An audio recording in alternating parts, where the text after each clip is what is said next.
Sorry guys, my video actually cut out. What I was just saying was, I was getting upset, so I'm kind of glad I cut out.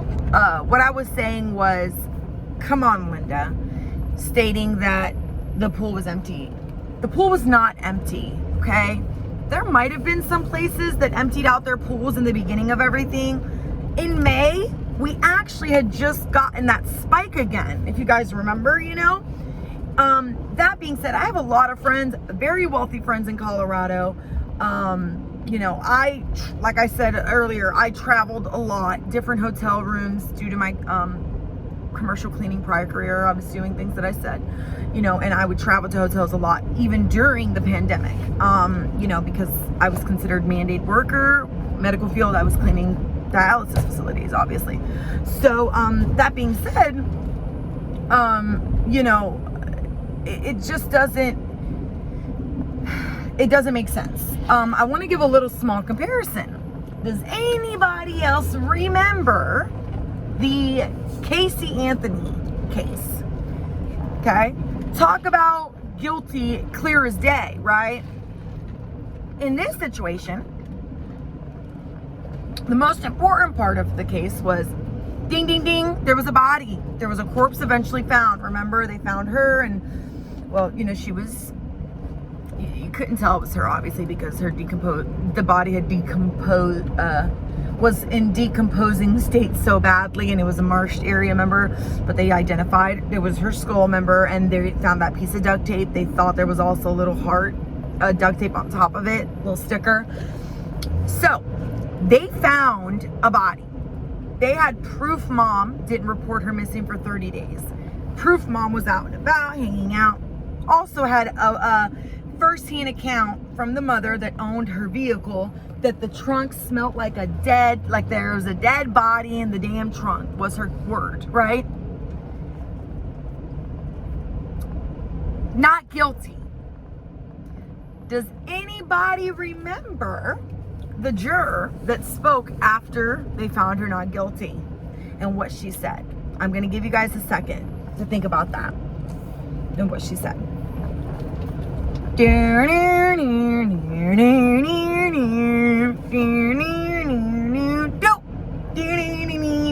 Just kidding. So what she said was, the state did not paint a clear picture to us. She said, I could not consciously find her guilty. She said, because we were never even told how this baby died. Okay? Keep that in your mind. This DA on this case, they haven't even shown us one clear path to Suzanne's death.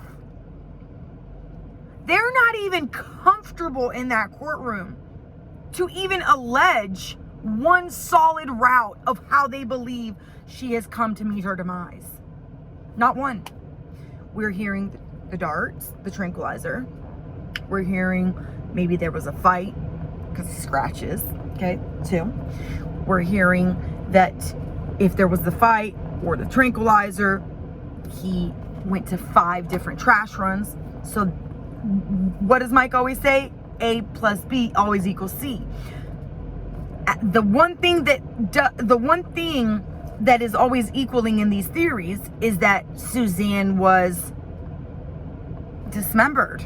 They're not saying that, but that's what they're saying.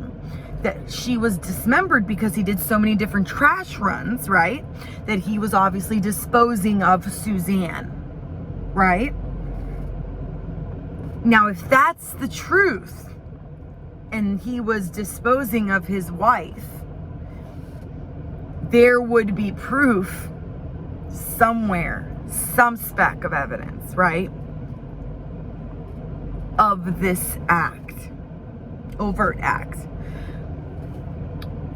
There's no way that we are here in a position being told these different things, guys, and there's no, there's no clear ending to any of it in sight.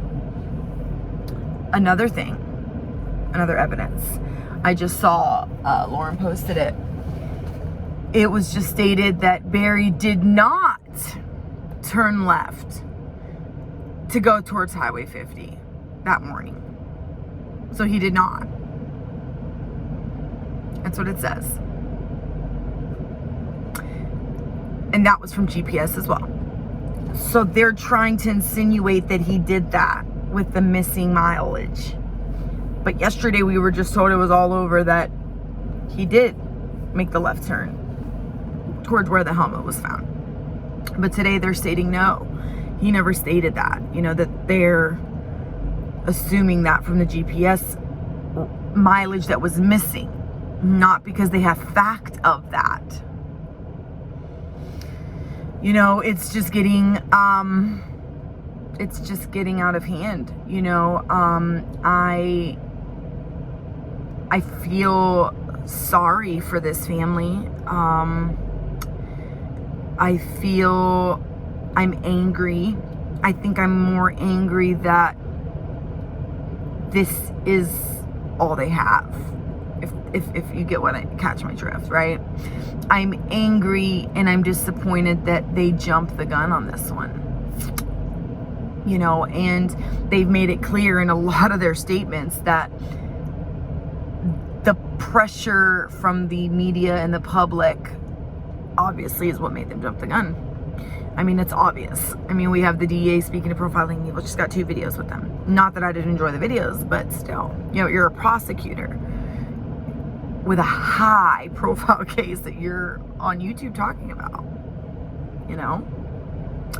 And you have a judge that's trying to protect the sanctity of law. And, you know, trying to not have cameras and recording devices and, you know, this and this and that. But what's happened is it's gotten to the point where it's so many outside entities involved that there's really no way to simmer this down. You know, there's no way to have a juror pool that is not going to be aware of this case. That being said, I truly do believe that there's no way that they are going to find 12 people and all unanimously without a shed or thread or needle or pin of reasonable, without, to be able to convict him. You know, sorry guys, I've been up since 5 a.m. There's no way that there will be 12 people that could find him without a shadow of a doubt. You know, there's a lot of reasonable doubt. And, you know, like with circumstantial evidence, there usually is a lot of reasonable doubt. And that's the problem. But that's also the problem when you jump the gun and you charge a man with these capital charges too early. You didn't have enough. It makes them look, it makes, you know, the CBI and the FBI in Colorado, it just makes them look not prepared. You know, they're saying that in day one, you know, there's video of the arriving officer touching all over the bike, no gloves on, like, hey, whatever, you know, we got a missing woman here. Husband just pulls in. What happened there? You know, was there a crash? And you're touching all over the bike, you know. Another thing, the DNA that was found on Suzanne's Range Rover on the front dash, I'm assuming like the glove compartment, you know, Barry was excluded. His DNA was excluded from that. His DNA was also excluded from the tranquilizer cap needle. Keep in mind, guys, this was not a tranquilizer bullet of the 22. It was not a tranquilizer cap. This was a cap to the syringe, okay, that you are able to draw the medication out of, the chemical, to then basically shoot or inject into the tranquilizer dart itself, right? So it's like think of like a diabetic needle, if you've ever seen one. Think of like the capping to that, okay? Obviously, we're aware that there's a tranquilizer gun. It's non-mobile. The detective has stated that himself, that it was not even able to shoot. It wasn't even shooting. They tested it. Another thing, this turn that he made towards where the helmet was found that morning, right? They also tested the tire markings on that road near the helmet because they immediately shut it down. We're not talking months later, guys. We're talking, this is a not very busy area. Remember, they said it's coming up that hill, you come down, there's the bike, and it was 0.8 of a mile away from it was. So you made the left, and then, so you made the left turn where the bike was at that stop. You make the left turn, you go down 0.8 of a mile, and then it was supposed to be, it was right there in that road area, right? So it's not like you're having thousands of people drive that road, and it, you know, the tire markings wouldn't match. I mean, this area, I think they said only has like 1,700 people, if I'm not mistaken, like their specific, like literally their like whole area. You know, so it's not, let's say, a road most traveled, you know. That's a big thing, you know. You're saying he made the left turn, you found the helmet, but then you tested all the vehicles, the range, the trucks, all the vehicles. The tire they made it clear the tire matchings didn't match. No DNA, tire matchings didn't match. Evidence, the bike was just ramble-damble, touched all over, you know. The affair, Jeff. Everyone keeps just like sliding past the affair, like, oh, she had an affair, so what, let it go. She was emotionally distressed and wanted love. That is completely her prerogative. She could have had 10 affairs. Doesn't justify her, you know, deserving to go missing, right? But this man never reached out to authorities.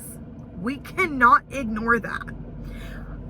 And then we're hearing that the day that she allegedly went missing, that his phone pinged, I guess, in the area of his home, or where he was, that area he was supposed to be. No, it pinged at his home, I believe is what they said. That the phone pinged at his home, you know, during the time she was alleged to have been gone missing, or the bike ride, they're assuming. His phone pinged at the home. That's it.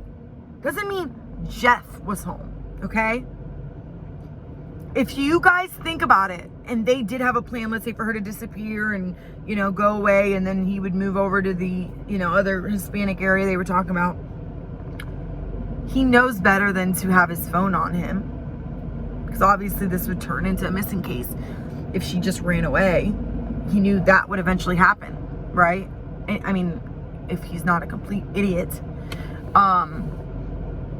I mean, it just doesn't make sense. 6 months. And it wasn't 6 months and he finally felt guilty and called. No. Suzanne was reported missing Mother's Day. The next day he received a link of a story about Suzanne going missing. The moment he received that, he stated he started deleting everything, social media, WhatsApp app, Linvia, whatever that program was they were initially talking on, his Facebook communications with her, everything. He deleted it all of it, because he didn't want to tarnish Suzanne's name. Are you joking? Are you kidding me? You're joking. I don't care if you stated to the woman you wanted her to be your future wife, and 6 months have not gone by. And it wasn't 6 months have gone by and then she was found. Okay, cool, whatever. 6 months, no proof of life, no communication, no nothing. Okay? And then they had to find you. And on top of that, on top of them having to find you, sir, you've stated you had no belief that Barry had any involvement in this. You did not believe that. You said that you did not believe it. And then you contradicted yourself, sir, and you said that you were confident Barry wasn't aware of the affair, right? You said that. But then you said that Suzanne had said something to you about switching communications because Barry had seen some messages, I'm assuming on Facebook or something like that. That doesn't mean anything. That means maybe Barry had said to her, hey, you know, you've been talking to Jeff from, you know, high school? And she might have said, yeah, you know, we had a conversation on a comment or something. You know what I mean? It could have been that, where he saw communication but didn't think anything of that sort. And Suzanne was like, okay, I got to take extra precaution because he now at least knows there was communication, even friendly, right? That's my point. It wasn't that Barry knew that.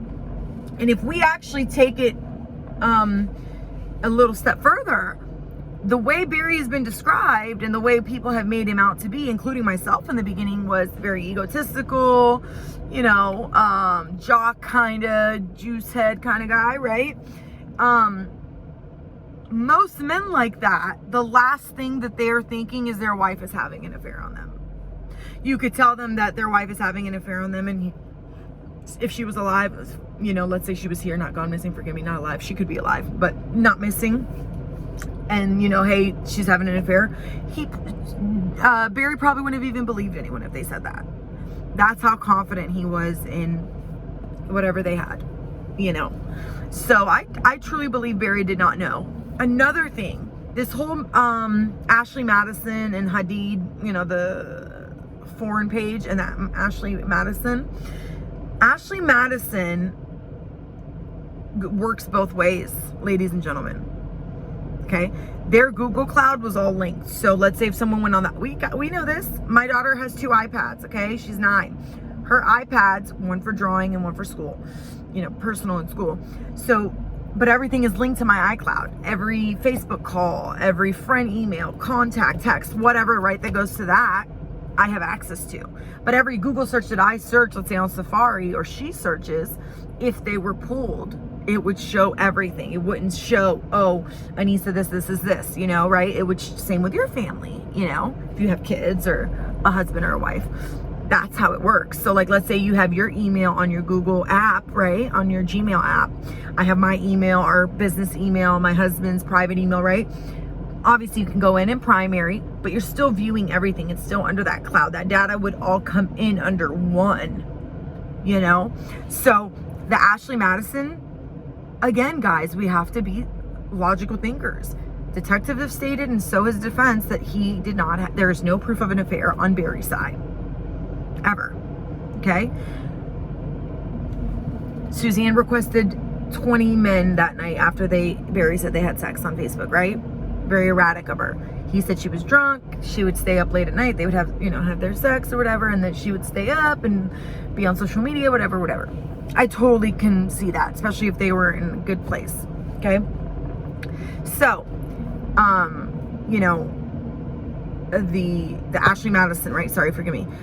That goes both ways, okay? So whoever searched that, it could have been her. Sorry, guys, it could have been.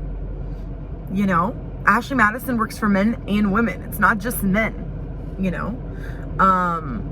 The cute girls in Salida. Has anybody, one, confirmed that the other daughter isn't bisexual? Sorry. And 2, another logical one, sorry to say this, these are young teenagers. What about Mel's boyfriend? He's in the house using the computers and pads all the time. They were all using the electronics in the house. I know it sounds messed up, but what if he was the one, you know, cute girls in Salida, like, you know, behind her back or something? You know what I mean? What if they were looking together, cute girls in Salida, because they were also new to the area? What, they've been there 2 years, if that? So many explanations. And to see Barry be so upset, I think it was day 2 when the whole Ashley Madison and all that came out, the dating.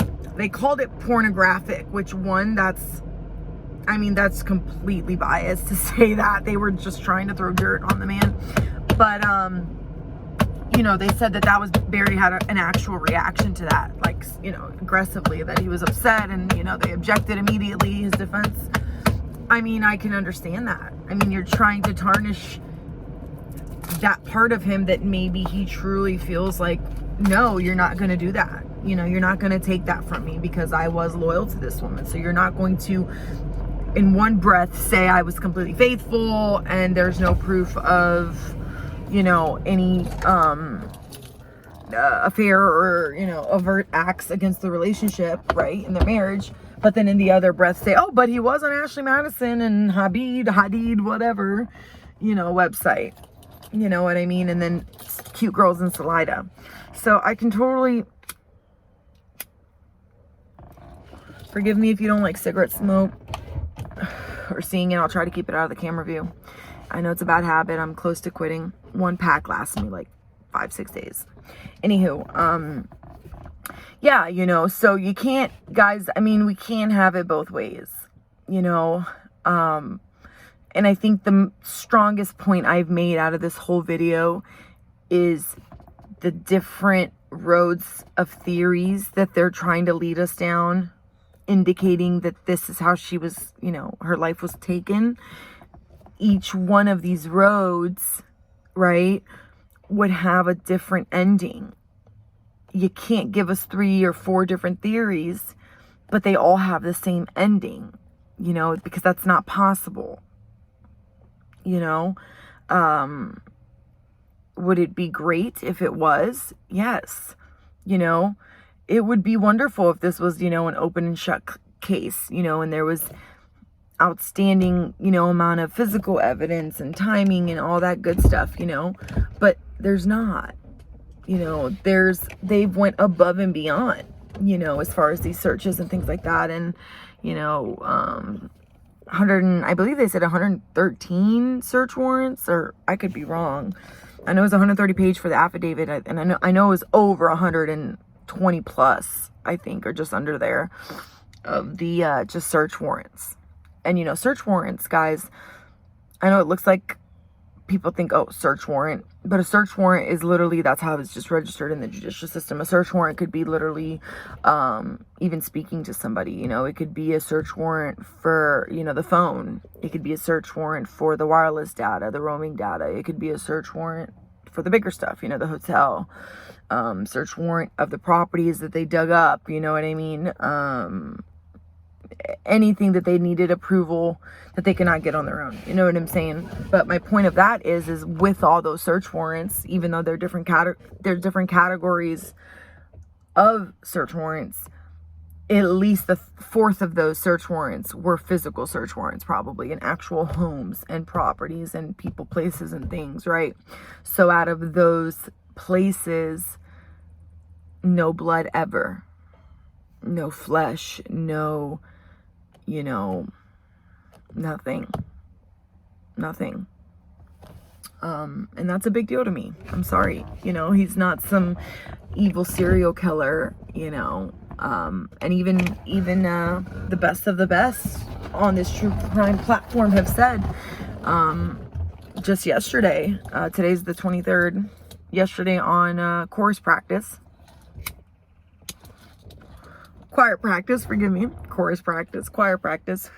with Mike on Profiling Evil. Even Mike said yesterday, you know, he basically was saying that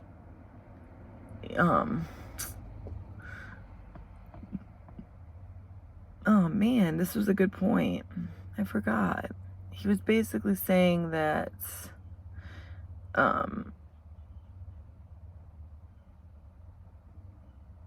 man, I forgot, guys, but it was it had something to do with, you know, it had something to basically do with the fact that, you know, he obviously, you know, there'd have to be some sort of, you know, trace evidence or something, you know, because there's just no way that he could have gotten away with this, you know.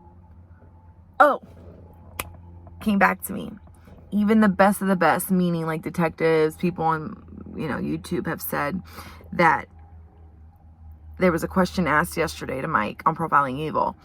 Did Mike believe it was premeditated? And if it was, how long, in his opinion, did he think he had been planning it? And Mike's response, guys, was, I don't know, but if I was to say my opinion, this was in the midst of a heated argument or fight or discussion that went, too far. And then, Barry's trying to get a redo is that was his quote. He's trying to redo, people, he says criminals make a mistake, and then they try to get a redo, a do-over. So if we were to go with Mike's theory that this was a heat of the moment argument situation, right? And it wasn't, let's say, premeditated as far as, because I know they say, stabbing or shooting or whatever multiple times, that blink of an eye is considered premeditation, right? But if, let's say, we go on the theory, like Mike said, that it was maybe an anger, an accident, a blow up, if anything, to me, logically, that would make me even believe more that there would be evidence, trace evidence, of a struggle or a fight or, something. Another thing they said yesterday on day 3 is they were focusing a lot on the master bedroom, which is in the first floor. We found out yesterday that Barry's and Suzanne's bedroom was actually on the first floor to the left of entry once you come through the home, and that the girls' bedroom were actually upstairs. That the door to the master bedroom entering, so the outside of the door, if you're in the living room, I'm assuming, or not in the room, they're saying that the outside door hinge, right, the frame, like the hinging of the frame looked like it had some sort of bumping or slight damage, something to it, almost like an entry. And we can be completely honest here. I mean, we've been told that they weren't doing great, and that's okay. I mean, that doesn't make somebody a murderer. I'm sure there was a time that maybe they got in an argument and Barry tried to get in, or maybe Suzanne, was drinking and she tried to get in, I mean, so many things could have happened when it comes to that little type of damage. And, I think that if he's such an evil genius, like they're saying he is, he would have fixed that, took care of that, right? Another big one. Totally forgot about this, guys. The journal, okay? They're saying they found the Bible, that to look for 3 things that meant a lot to her, right? The Bible, the book, forgot the name of it, and the journal.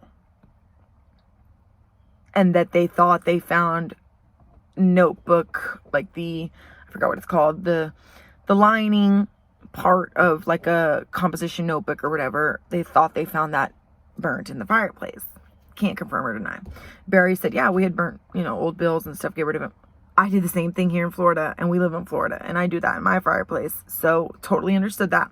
But I don't know about you guys, but the people that are kind of in the same boat as me right now, second questioning everything, if anything, that proves and shows to me, guys, that she might still be alive. She never told her friends or family about the affair, right? It had never verbally come out of her mouth to someone's ear, except her and Jeff, right?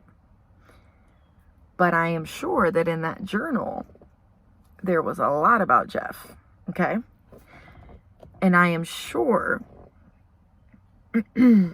that being Barry didn't know, that there was an affair. I am sure that if she was leaving, she took that journal with her. And the reason I would think she took the journal with her is because she lied, obviously. Guys, call it what it is. A spade is a spade.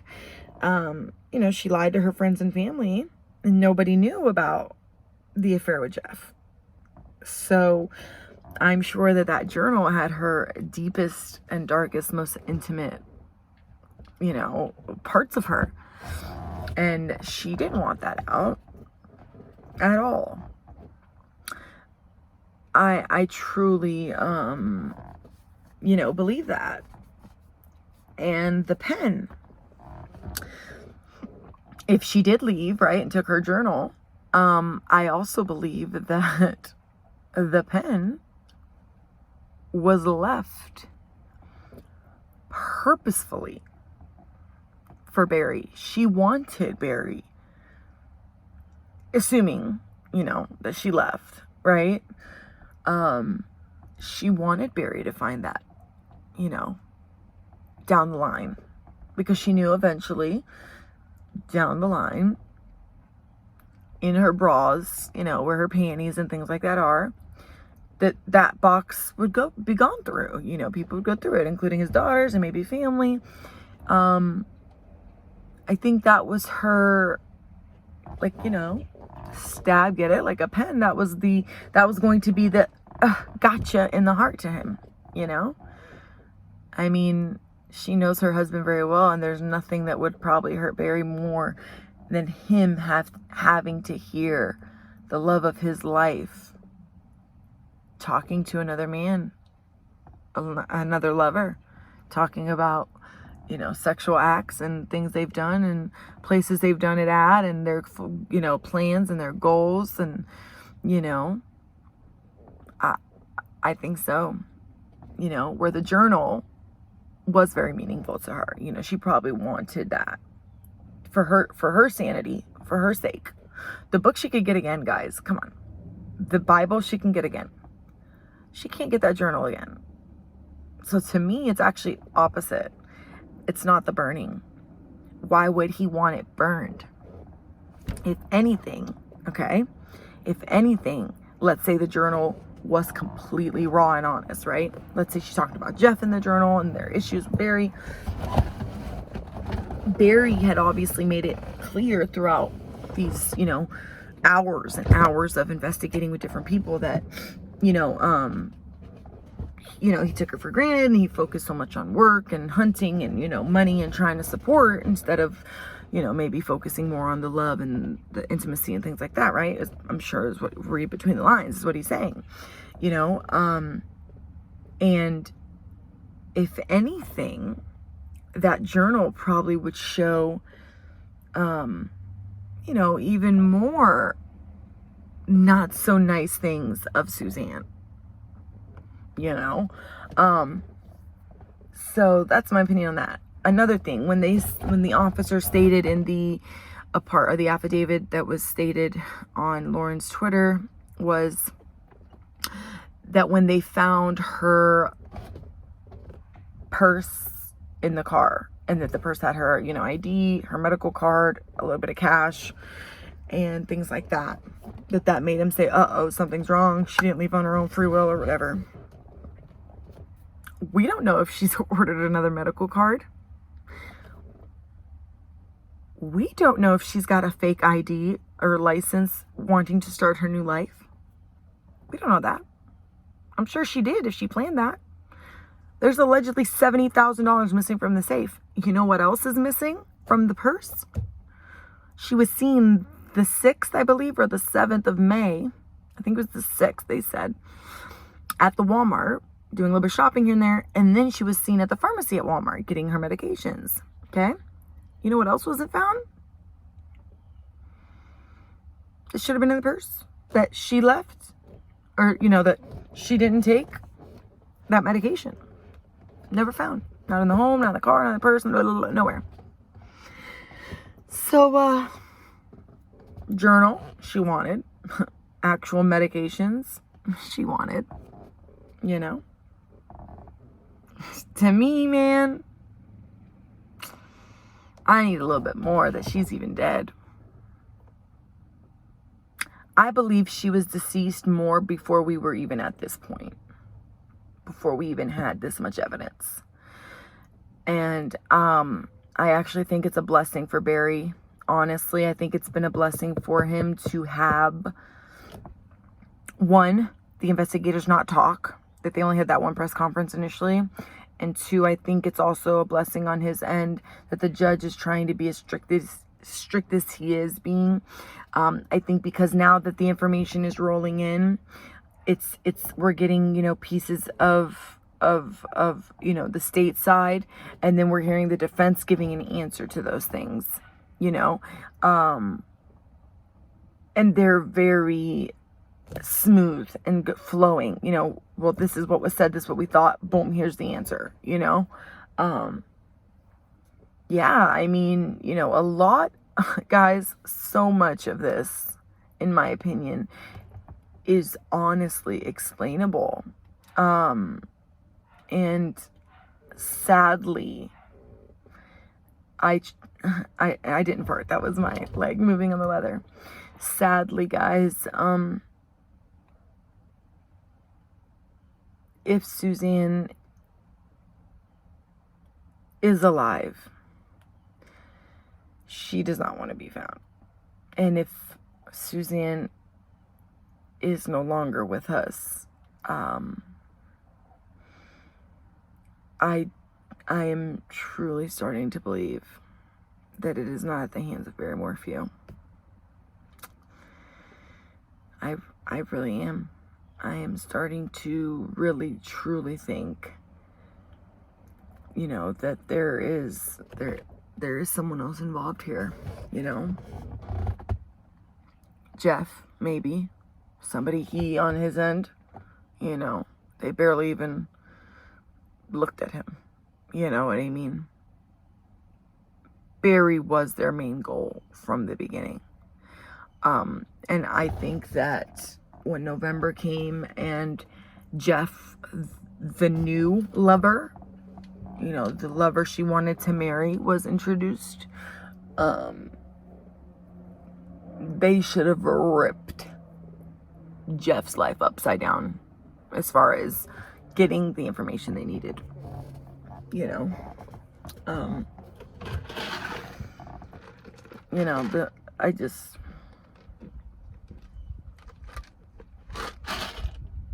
we're missing,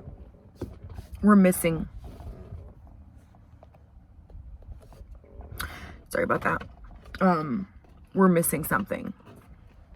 We are. And we're missing something big, you know. I don't know if we're missing somebody in plain sight. I don't know if we're missing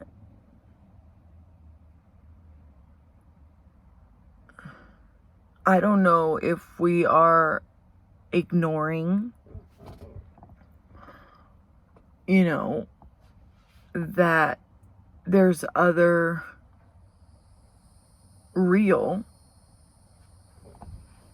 and valid situations that could have, you know, taken place here. And that, in my opinion, goes as far to me as, you know, it goes to me as far as whether it's, you know, forgive me, hold on guys, I'm just trying to get a bit of angle now that I'm hurt. You know, to me that goes as far as, you know, are we thinking